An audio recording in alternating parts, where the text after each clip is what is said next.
Hey guys, welcome back to a new video. So today I've got a different deck list for frogs where it's not the normal set 5 pass sort of deck. This is more for this current format where you kind of need to have hand traps to survive some of the combos, and frog struggles to go second, so I decided to swap out the traps for hand traps instead. So I'm just going to show you the list and see what you think about it. It's definitely different from what you normally see from frogs, but hopefully this opens your eyes of that frogs can be more than just a set of 5 pass deck. So first we start with 3 Tour Guide and 2 Sangan. So the idea with this is you normal the Tour Guide, summon the Sangan, then you link 2 into Verte Anaconda. Now that means that your Dragoon's now viable, and now you can search a hand trap off of Sangan, or you can search a dupe frog off of it. So you can pitch a dupe frog for a slot frog to summon to make a toad. Then you end on a Dragoon toad, which is stupid good. Or you can just search for the slot frog for next turn. Or if you only have the Sangan and no Tour Guide, you can normal the Sangan and do the same play, where you search out for dupe and you send the dupe for the swap, summon it, do the effect, or you search up a hand trap.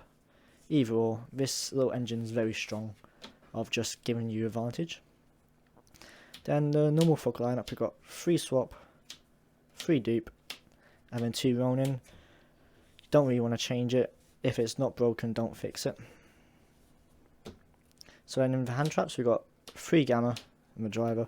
Then I'll play 2 Ash, 2 Crow, 3 Vela, and then 3 Impa. So the reason I play this lineup is D Crow is good against most decks, but not all of them. Ash is once per turn. Gamma is probably the best hand trap here. And then these 2 are once per turn. And this has an added benefit of not triggering Triple Talents Tactic, and it also triggers your Palaeozoic Engrave. The only difference I'd make in the hand trap lineup is probably take out the Velas for impermanence, not for Nibiru's, or maybe the Ashes, and maybe another card later on in the deck profile. So then we got the Dragoon package, kind of self-explanatory, 1, 1, and 1. Then we got the Palaeozoics, we got 3 Dynamiscus, 2 Canadia, 2 Olenoides, and then 3 Trap Trick to grab them all out of the deck. The reason I'm not playing more traps is going first, the traps are really good, but going second, they're absolutely garbage. Going second, you need a hand trap in this format, I believe, and there's just so many other better cards to play. And worst case scenario, if you do go first, you can just set up maybe a Toad or a Dragoon, have 2 or 3 hand traps in hand, maybe one of these set, and you're good. After siding, it would be an idea to put in things like Judgments and a Point over Red Lotus, just so you are more protected, but that's the main deck, so that's the 40 cards. It's very solid. Needs a bit of tinkering with a hand trap lineup and if there's any other traps I want to play, but all in all, it's a very solid main deck. I'll just let you guys know, I don't have my Toads with me, and I can't find my Miss Starboy. So when I'm going for the extra deck, just imagine a Toad, or 2 Toads, and a Miss Starboy on top. So we've got the Dragoon, of course. Then we've got Orpibinia, Alamaricos, Levier, Zeus for Xyz. I don't know about this card. I really want to swap it out for a Ningirsu, because I think this will come up more than the Alamaricos, but I've put it in there for now. Orpibinia is very good for a defensive play. Levier is really good turn 3 and onwards with Tour Guide, because you can summon this off of a Tour Guide, then bring back a banished slot frog, and then do more frog plays. And the Zeus is just really good for any Xyz decks nowadays. Then into the links we got Amaraj, Verte, the Water Charmer, IP, and Phoenix for link 1 and 2s.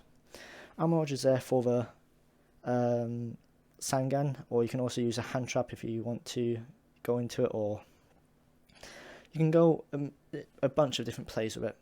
But one thing I like about it is you can go set up a Amaraj Toad. The way you do that is a Sangan and a Swap Frog.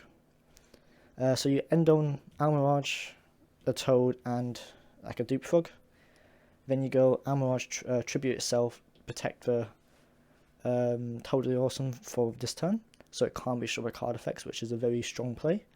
So now they have to deal with a Dupe Frog to deal with it by battle, and they can't deal with it by destruction. So it's a really nice lock on the board.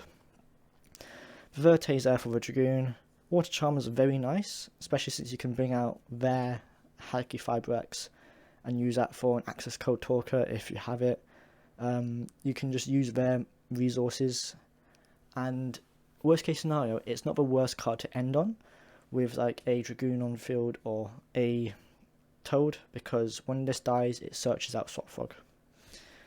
IP is there for basically going for the kill with Avamax or just an extra interruption for your opponent, and then Phoenix is there because it just removes it's too good not to play. Then for the last two cards we've got Avamax and Broadsword. If I had access code talker it will be this, but don't have it at the moment, so Avamax is my next best bet. But both of these are very solid cards in this deck. Broadsword ends games so quickly, especially with all the resources the frogs give you. And Avamax, when you summon it with IP, it is very hard to deal with, and it also outs Dragoon if the opponent is also playing it. So that's just a quick deck profile. I hope you guys enjoyed it. I know it's a bit different, and I know I might get a bit of hate from changing Frog up this much, but I really think that this is a really solid list to play Frog in this current format. So I hope you guys enjoyed. Let me know what you want to see next time, and take care guys.